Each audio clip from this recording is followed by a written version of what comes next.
ബഹുമാന്യരായ സുഹൃത്തുക്കൾ, ആമുഖമായിട്ട് ശ്രീ ഫെലിക്സ് ഇന്നിവിടെ നമ്മൾ ചർച്ച ചെയ്യേണ്ട വിഷയത്തെക്കുറിച്ചും വിശദമായി തന്നെ പറഞ്ഞു കഴിഞ്ഞു. ജാതി സെൻസസ് എന്നുള്ള ആവശ്യം കുറെ അധികം വർഷങ്ങളായി ഇവിടെ നടക്കുകയാണ്. 2011 സെൻസസിന്റെ ഫലം വന്നത് 2015 അവസാനമാണ്. അന്ന് തുടങ്ങിയതാണ് അടുത്ത സെൻസസ്. അതിൽ ജാതി വേർതിരിച്ച് രേഖപ്പെടുത്തണം എന്നുള്ള ആവശ്യം നഖശിഖാന്തം ഇന്നത്തെ കേന്ദ്ര ഗവൺമെന്റിലെ ഭരണകക്ഷിയിൽപ്പെട്ട അംഗങ്ങൾ ഈ ജാതി സെൻസസ് ഇതിൽ പ്രഖ്യാപിക്കുന്നതിന്റെ തലയാഴ്ച വരെ നടത്തി. ജാതി സെൻസസ് ആവശ്യമില്ല, ജനങ്ങളെ വേർതിരിക്കുമെന്നൊക്കെ പറഞ്ഞു. എന്താണ് ഇതിന്റെ പിന്നിലുള്ളതെന്ന് നിങ്ങൾക്കും നമ്മുടെ നാട്ടിലെല്ലാവർക്കും അറിയാം, സാമാന്യ ബോധമുള്ളവർക്ക് അറിയാം. വ്യക്തിപരമായിട്ട് ഒരു വ്യക്തികൾക്കോ ജാതിക്കോ നമ്മുടെ ഇതിലല്ല, ആരും അതിലല്ല. നമുക്ക് സുഹൃത്ത് പോലെ എല്ലാ ജാതി വിഭാഗങ്ങളിലുണ്ട്. പക്ഷേ അധികാരം കൈയാളുന്നത് ഞങ്ങളുടെ ജാതിക്ക് മാത്രമായിരിക്കണം എന്നുള്ള കുത്തക ചിന്ത, അത് നിലനിർത്തുവാനായിട്ട് ഏത് മലയാളത്തിൽ പറയും ഏത് നാണം കെട്ട പ്രവൃത്തികൾക്കും തയ്യാറായ ഒരു കൂട്ടാനുള്ളത്.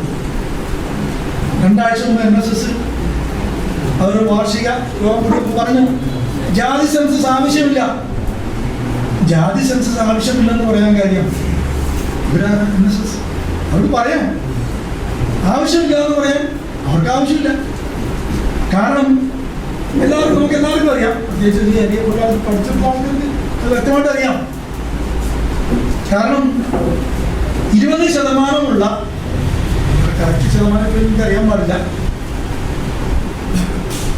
നായന്മാർക്ക്, ഒരു നായർക്ക് ഞാനതിലല്ല, വളരെയധികം ബഹുമാനപ്പെട്ട നായന്മാർ സുഹൃത്തുക്കളുണ്ട്, അവർക്ക് അവരുടെ ഈ കേരളത്തിലെ സംവരണം കഴിഞ്ഞ 70 വർഷമായിട്ട് സംവരണം നടപ്പിലാക്കിയ ഒരു സംസ്ഥാനത്ത് ഇന്നത്തെ അവസ്ഥ എടുത്ത് നോക്കിയാൽ എന്താണ് അവസ്ഥ?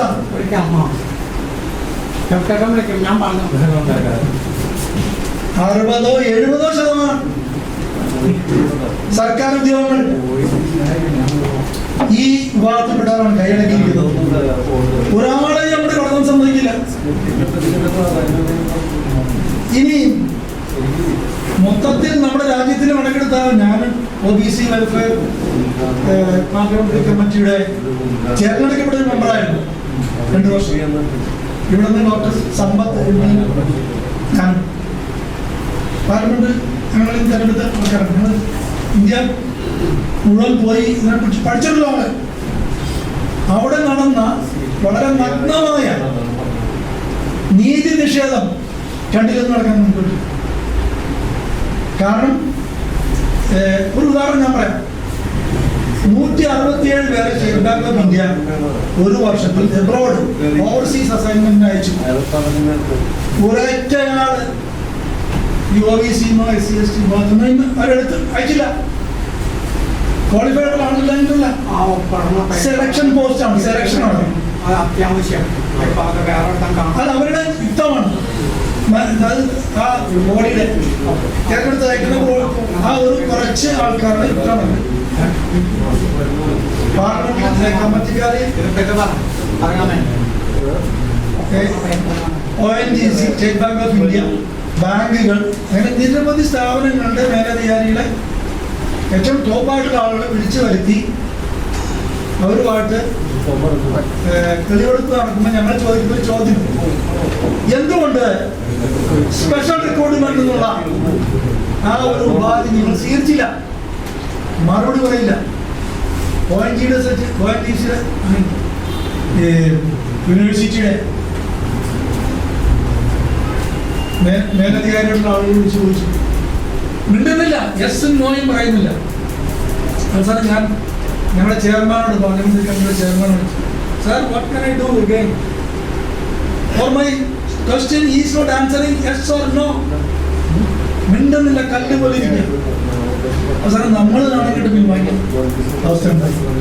ഞാനിത് പറഞ്ഞു വരുന്നത്, ഇന്നിപ്പോൾ ജാതി സെൻസസ് ഗവൺമെന്റ് പ്രഖ്യാപിച്ചിരിക്കുകയാണ്, കേന്ദ്ര ഗവൺമെന്റ്. ഏത് സാഹചര്യത്തിലാണെന്ന് ഓർക്കണം. പ്രതിപക്ഷത്തിരിക്കുന്ന ഇന്ത്യ ബ്ലോക്കുകാർ ഇത്രയും വർഷം പറഞ്ഞിട്ടും ജാതി സെൻസസിനോട് തിരിഞ്ഞു നിന്നും അത് നടപ്പിലാക്കാൻ പറ്റില്ല എന്ന നിലപാടെടുത്ത ഈ കേന്ദ്ര ഗവൺമെന്റ് പെടുന്നതിനെ എന്തുകൊണ്ടാണ് പ്രഖ്യാപിച്ചത്?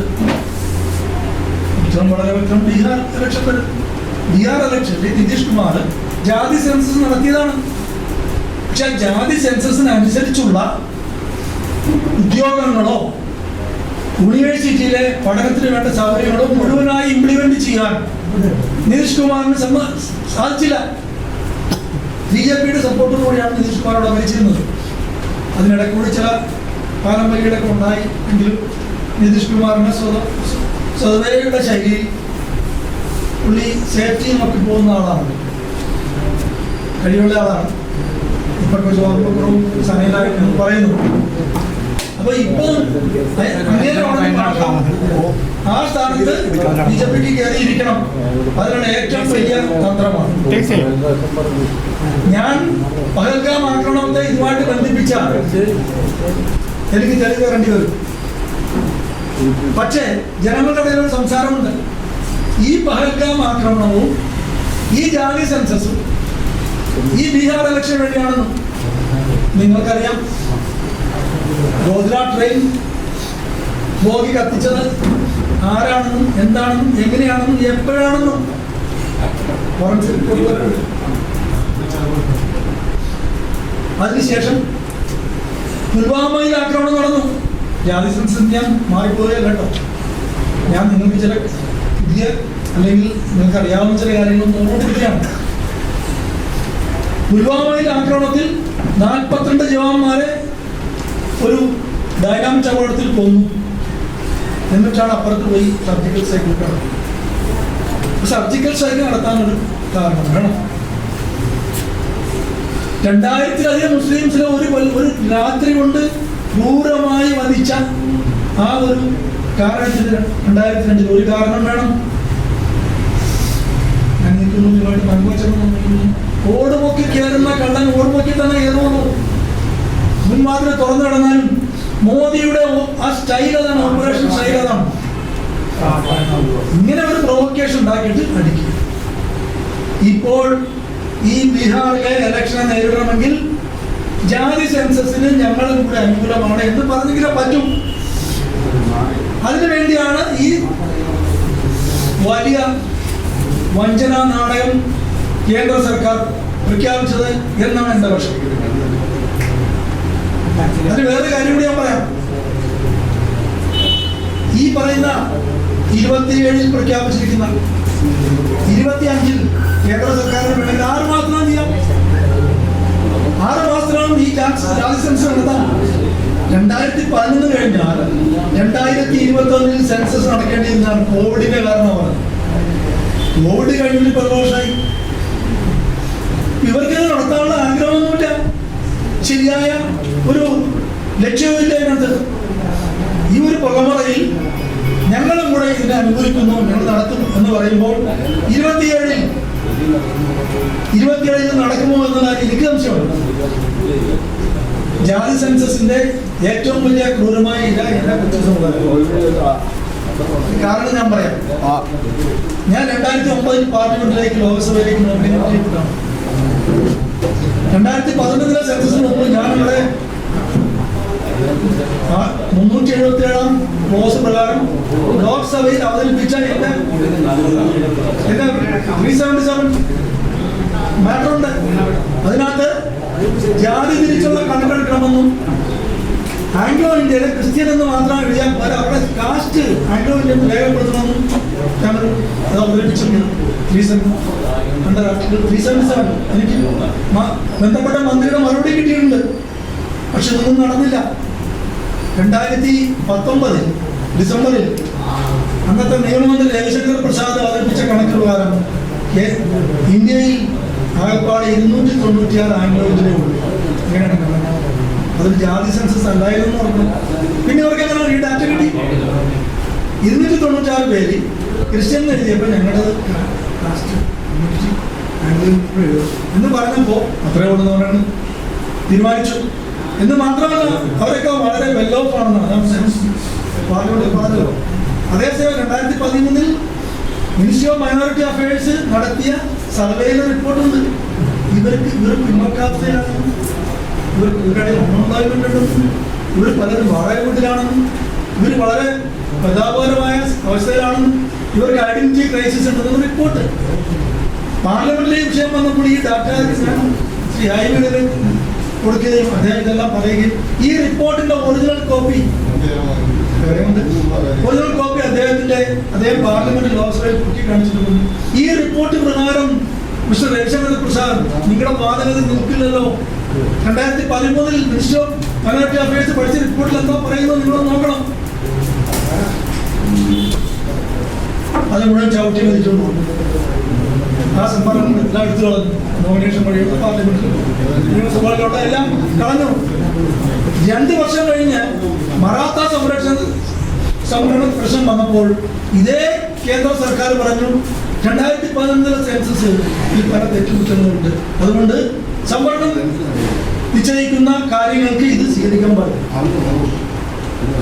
നിങ്ങൾ ആലോചിക്കണം, കേന്ദ്ര ഗവൺമെന്റ് പണ്ടൊക്കെ കേന്ദ്ര ഗവൺമെന്റിന്റെ ഇങ്ങനെയുള്ള ഒരു അഫിഡവിറ്റ് സുപ്രീം കോടതിയിൽ കൊടുക്കാന്ന് പറഞ്ഞാൽ എത്ര നിരുത്തരവാദപരമായിട്ടാണ് അവിടുത്തെ സെക്രട്ടറിമാർ വ്യക്തങ്ങളാണല്ലോ ഉപകരണങ്ങളാണല്ലോ അവർ കൊടുത്തത്.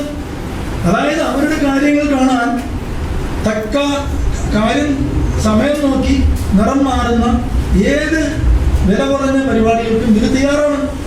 അതുകൊണ്ടാണ് ഞാൻ പറയുന്നത് 27 ഇപ്പോൾ പ്രഖ്യാപിച്ചിരിക്കുന്ന ഈ സെൻസസ് നടക്കുമോ എന്ന് എനിക്ക് സംശയമുണ്ട്.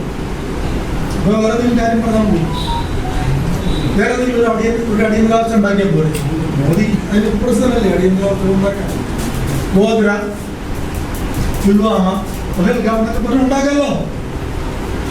അപ്പോൾ ഇത്തരണത്തിൽ നമ്മൾ വളരെ ജാഗരൂകരായിരുന്നില്ല എന്നുകൊണ്ട് ഈ സെൻസസ് നടക്കുമെന്നുള്ള കാര്യത്തിൽ സംശയമുണ്ട്. ഈ സെൻസസ് നടപ്പിലാക്കുവാൻ വേണ്ട ഫെലിക്സോടെ പറഞ്ഞ് അവസാനിപ്പിച്ചതിൽ ഞാൻ എത്തുകയാണ്.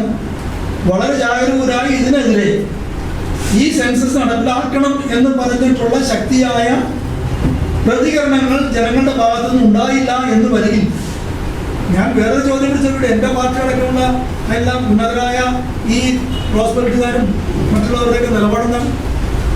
അവരൊന്നും ഇതിനകത്ത് വലിയ അനുകൂലമൊന്നും പ്രകടിപ്പിക്കുന്നില്ല. രാഹുൽ ഗാന്ധി പറയുന്നുണ്ട്, അതോടൊപ്പം പലരും പറയുന്നുണ്ട്. പക്ഷേ ഇവർക്ക് ആത്മാർത്ഥതയില്ല എന്നുള്ളതിന് പല ഉദാഹരണങ്ങളും ഞാനിപ്പോൾ എൻ്റെ പാർട്ടിയാരും ഞാൻ പറയുന്നില്ല, ഇവിടെ പല പാർട്ടിയിലുണ്ട്. ഏറ്റവും വലിയ എന്താ പറയുക, ഏറ്റവും വലിയ വഞ്ചനയുടെ കഥയല്ലേ അരിവാൾ പാർട്ടിക്ക് പറയാനുള്ളത്. EMSന്റെ കാലം തുടങ്ങി ഇന്നയാളെ മന്ത്രിയാക്കി ഗൗരിയമ്മയെ വിഷം കെട്ടിച്ച് പണ്ടെന്ന് അറിയാമല്ലോ നമുക്ക്. അവസാനം ഗൗരിയമ്മയ്ക്ക് പ്രഷറാണ്, ഷുഗറാണെന്ന് പറഞ്ഞു. ഇല്ലേ, മുഖ്യമന്ത്രി സ്ഥാനം വന്നപ്പോൾ വേറെ ആളുടെ കൂടെ അവരുടെ ഭാഷ പറഞ്ഞ വേറെ ആണുങ്ങളുണ്ട്. അപ്പൊ ഈ വലിയ വഞ്ചനയിലേക്ക് ഇനിയും ഇവിടുത്തെ സാധാരണക്കാരെ അല്ലെങ്കിൽ നൂറ്റാണ്ടുകളായിട്ട് അവശത അനുഭവിക്കുന്ന അവഗണിക്കപ്പെട്ടിരിക്കുന്ന ആളുകളെ തള്ളിവിടാൻ ഇനിയും നമ്മൾ സമ്മതിച്ചു കൊടുക്കരുത്. ഇത് നടത്തണം, അതിന്റെ ശരിയായ രീതിയിൽ നടത്തണം. അതനുസരിച്ചുള്ള ആനുകൂല്യങ്ങൾ ഇത് ഭരണഘടനാപരമായിട്ട് കിട്ടിയതല്ലേ. നമുക്ക് എല്ലാവർക്കും അറിയാലോ, ഡോക്ടർ അംബേദ്കർ അല്ല ഈ ഭരണഘടന നിർമ്മിക്കാൻ ഏൽപ്പിച്ചത്. അല്ല എന്ന് വരികിൽ ഈ സംവരണം തത്വങ്ങളും മറ്റതിനകത്ത് കടന്നുകൂടുമോ? നെഹ്റുവിനെതിരെയുള്ള വലിയ ആക്ഷേപങ്ങൾ എന്താണ്? നെഹ്റു അന്നത്തെ വലിയ അംബേദ്കറുടെ മുഴുവൻ റെക്കമെൻഡേഷൻസ് ഇതിനകത്ത് സ്വീകരിക്കാൻ തയ്യാറായ നെഹ്റുവിനെ പ്രഷറൈസ് ചെയ്തു. ഇന്നിന്റെ കാര്യങ്ങളിൽ നെഹ്റു അംബേദ്കറും തമ്മിൽ പിണങ്ങുന്നത്. ഇത് എന്റെ ഭരണഘടനയിലാണ് അവസാനം അംബേദ്കർ പറയേണ്ടി വന്നത്. ഇപ്പോഴും നമ്മൾ അംബേദ്കറെ തന്നെ ഭരണഘടന ശില്പി പറയുന്നു. അദ്ദേഹം അല്ലായിരുന്നെങ്കിൽ ഇന്നിവിടെ നമ്മളിൽ എത്ര പേർക്ക് ഒരു പക്ഷേ സർക്കാർ ഉദ്യോഗം കിട്ടുമായിരുന്നോ? അല്ലെങ്കിൽ ഇവിടെ സാധനങ്ങൾ കിട്ടുമായിരുന്നോ? ഞാൻ നിരൂപിക്കുന്നില്ല. അപ്പോൾ ഇത് നടക്കണം, ഇത് നടത്തിക്കണം. നമ്മളല്ല നടത്തേണ്ടത്, സർക്കാരിൻ്റെ ഏജൻസിയാണ്. പിന്നെ ഈ ഏജൻസികളെല്ലാം പിന്നിൽ എങ്ങനെയാണ് കാര്യങ്ങൾ നമുക്കറിയാം. ഇന്നത്തെ ഇലക്ഷൻ കമ്മീഷൻ്റെ അവസ്ഥ അറിയാം, ഒരു വലിയ പരിധിവരെ സുപ്രീം കോടതിൻ്റെ അവസ്ഥ അറിയാം. സർക്കാരിൻ്റെ സംവിധാനങ്ങളെല്ലാം CBI, NIA, NDA എല്ലാത്തിൻ്റെ അവസ്ഥ നമുക്കറിയാം. അതെല്ലാം മോദി ഏജൻസികളായി മാറിയിരിക്കുന്ന ഈ അവസരത്തിൽ നമ്മളെപ്പോലുള്ള കുറച്ച് പേരെങ്കിലും ഈ സമുദായത്തിൻ്റെ, അല്ലെങ്കിൽ നമ്മൾ ഉൾക്കൊള്ളുന്ന സമൂഹത്തിൻ്റെ പിന്നോക്ക അവികസിത സമുദായത്തിലെ അർഹരായ നമ്മുടെ മക്കൾക്ക്, ഭാവി തലമുറയ്ക്ക് ഇനിയും ഒരു ഭാവി ഏർപ്പെടുപ്പിക്കുന്നതിന് വേണ്ട ഒത്താശകൾക്ക് വേണ്ടി നമുക്കൊന്നിച്ച് നിന്നേ പറ്റൂ. ഇതിനു വേണ്ടിയുള്ള വേദി ഒരുക്കിയ ഇന്ത്യൻ ഹ്യൂമൻ റൈറ്റ്സ് മൂവ്മെന്റിന്റെ പ്രവർത്തകരെ, പ്രത്യേകിച്ച് എൻ്റെ സുഹൃത്ത് ശ്രീ ഫെലിക്സ് പുല്ലൂരിനെയും അദ്ദേഹത്തോടൊപ്പം പ്രവർത്തിക്കുന്ന എല്ലാവരെയും അഭിനന്ദിച്ചുകൊണ്ട് നിങ്ങളുടെ എല്ലാവരുടെയും അനുവാദത്തോടുകൂടി ഈ ചർച്ച ഉദ്ഘാടനം ചെയ്യുന്നു. നമസ്കാരം.